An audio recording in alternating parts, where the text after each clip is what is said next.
Good morning, people. I just got through with another CG workout. And let me tell you, this morning's workout was challenging and it was grueling, but it was a great workout. But let me tell you this. This morning we had to do a lot of traveling exercises using weights. And I was using 20-pound weights. My homegirl was using 30-pound weights. And there was another guy, I think, who was doing 30-pound weights. And I think everybody else was using lesser weight. And as we were doing these traveling exercises with these weights, I noticed that a lot of people were going faster than I was. And the reason why they were going faster than I was is because they were using lighter weights. I was using heavier weights. Now, the weights they were using for their exercises was good for them, but the weight that I was using for my exercises was good for me. But because it was heavier, I was going slower. And because my homegirl was doing weights that were heavier than mine, she was going slower than me. But as I was doing my exercises and looking at other people, I noticed other people were going faster than I was, and they were finishing sets quicker than I was. And all of a sudden, there was something in me starting to panic because I was comparing myself to them. But then all of a sudden, I had to grab myself and say, wait a minute. Their race and their exercise is theirs. My exercise is mine. The weight they've been assigned to use is good for them. The weight I've been assigned to use is good for me. And because my weight is heavier, I'm going to go slower. But it doesn't matter how fast or how slow I go. What matters is that I do it correctly and that I also finish what I'm supposed to do. And you all, it's the same thing in your walk with God.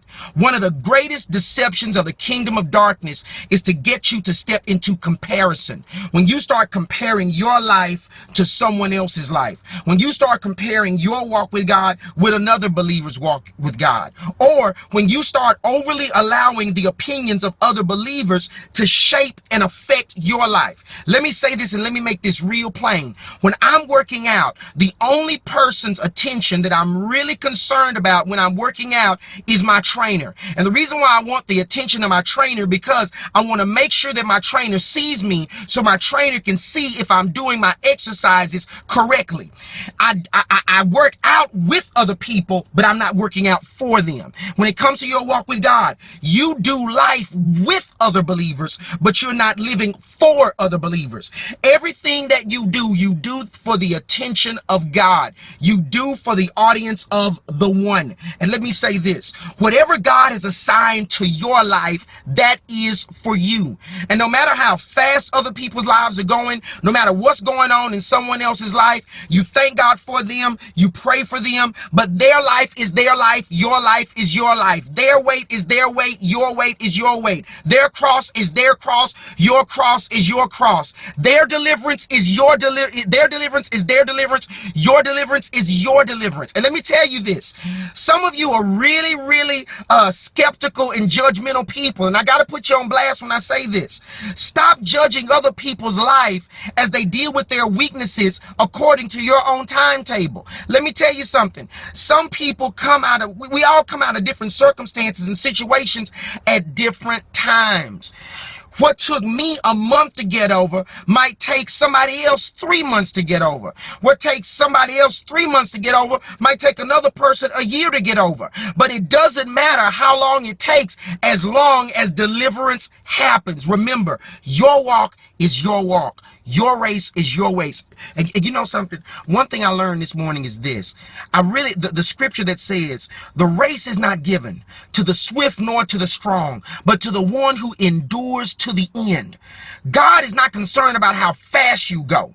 And God is not calling you to race with another believer. God is calling you to live every day to his glory, to the best of your ability, depending on his spirit, and doing everything right and being effective. God is not concerned about quantity, he's concerned about quality. He's not concerned about speed, he's concerned about effectiveness. And notice what the word of God says. The word of God says, give us this day our daily bread. God doesn't give us life in loaves, he gives us life in slices. And one thing my instructor always says, my trainer always says, he says this, 1 rep at a time. 1 rep at a time. Listen, I know some of you are going through some hard things. It's 1 day at a time. I know some of you made some horrible decisions in your past and you're dealing with consequences with God's help. But remember this, you come out of trouble 1 right decision at a time. And even when working out, some people, when they come and they're real big, when they start working out, they didn't gain all that weight overnight. And guess what? They're not going to lose it overnight.